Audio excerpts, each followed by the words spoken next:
আজকের রেসিপি হচ্ছে সর্ষে ইলিশ। আমাদের বাড়িতে বেসিক্যালি যেইভাবে সর্ষে ইলিশ বানানো হয় তোমাদের সাথে শেয়ার করছি।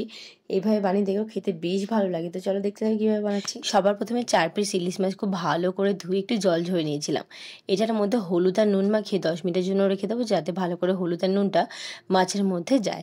আর এইভাবে মাখিয়ে রেখে রান্না করবে, দেখবে খেতে বেশ ভালো লাগে।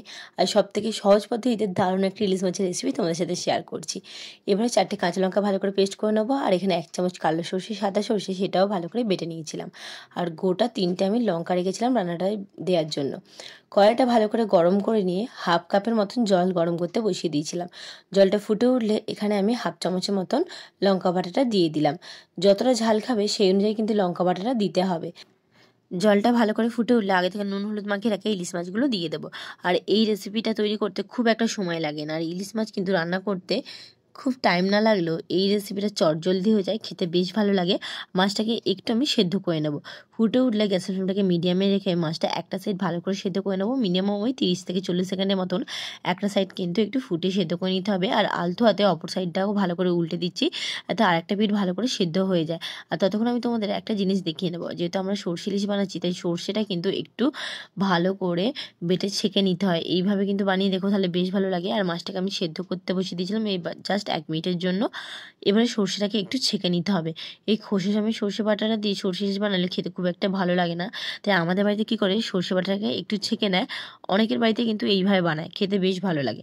ছাঁকনির মধ্যে সর্ষে বাটাটাকে নিয়ে নিলাম। এবার অল্প অল্প জল দিয়ে সর্ষে বাটাটা ছেঁকে নিয়ে খোসাটাকে একটু আলাদা করে নিতে হবে। যাদের এইভাবে করতে অসুবিধা হবে তারা কিন্তু সর্ষে বাটাটাকে সবার প্রথমে একটু জলে ভালো করে গুলিয়ে নেবে। নিয়ে সেটাকে একটু সুতির কাপড় বা একটু বড় দানার ছাঁকনিতে ছেঁকে নেবে। আমি এইভাবেই করি, অল্প অল্প জল দিয়ে পাল্পটাকে বার করে নেওয়ার চেষ্টা করি।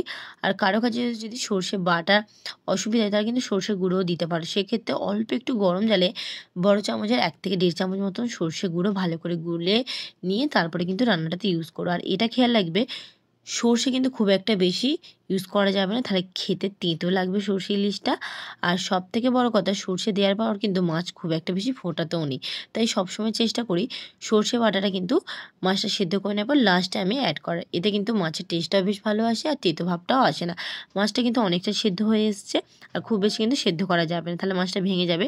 একটু আলতোভাবে নাড়াচাড়া করে মিশিয়ে নিচ্ছি।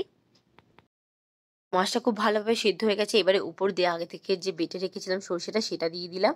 আর এই সময় কিন্তু নুন, কেউ যদি ঝালটা অনেকটা বেশি হয়ে যায় 1-2 দানা কিন্তু চিনিও দিয়ে দিতে পারো, তাহলে কিন্তু টেস্টটা ব্যালেন্স হয়ে যাবে। চিনি একবারেই দেওয়া যায় না, কিন্তু খুব বেশি ঝাল হলে সেটা দিতে পারো। আর চেরা কাঁচা লঙ্কা 2টো, আর উপর দিয়ে 2 চামচ মতন আমি কাঁচা সর্ষের তেল ছড়িয়ে ভালো করে এটাকে নাড়াচাড়া করে মিশিয়ে নিচ্ছি।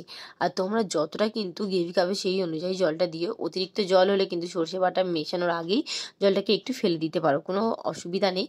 সর্ষে বাটাটা দেওয়ার পর কিন্তু কোনোভাবে আর জল টল কমানো যাবে না। এটার উপর দিয়ে আমি একটু সর্ষে বাটা আরেকটু দিয়ে দিলাম, দিয়ে ভালো করে মিশিয়ে নিয়ে এটাকে ফুটে একটু গ্রেভিটা রেডি করে নিতে হবে। লো ফ্লেমে একটু গ্যাসের ফ্লেমটা কমিয়ে দিয়ে ঢাকনা দিয়ে আমি এটাকে আরও 1 মিনিট মতন ফুটিয়ে নিচ্ছি। আর ঢাকাটা খুলে দেবে, গ্রেভিটা অনেকটা কমে এসছে আর মাখো মাখো হয়ে গেছে। এই পর্যায়ে কিন্তু আমাদের সর্ষে ইলিশটা প্রায় রেডি হয়ে গেছে। কারোর যদি একটু গ্রেভি কমানোর ইচ্ছা হয় সেক্ষেত্রে একটু কমাতে পারো, আমার তো আর লাগবে না। তাই গ্যাসের ফ্লেমটা অফ করে চারিদিক দিয়ে ভালো করে আমি এটা মিশিয়ে নিচ্ছি। এই সর্ষে ইলিশটা কিন্তু গরম গরম ভাতের সাথে খেতে বেশ ভালো লাগে। তোমাদের একটু সার্ভ করে দেখিয়ে দিচ্ছি। আর সার্ভ করার পরে কিন্তু উপর দিয়ে অল্প একটু কাঁচা সর্ষের তেল তোমরা ছড়িয়ে দিতে পারো, এতে কিন্তু টেস্টটা দুর্দান্ত লাগে। তোমাদের রেসিপিটা কেমন লাগলো জানিও, ভালো চ্যানেলটা সাবস্ক্রাইব করো।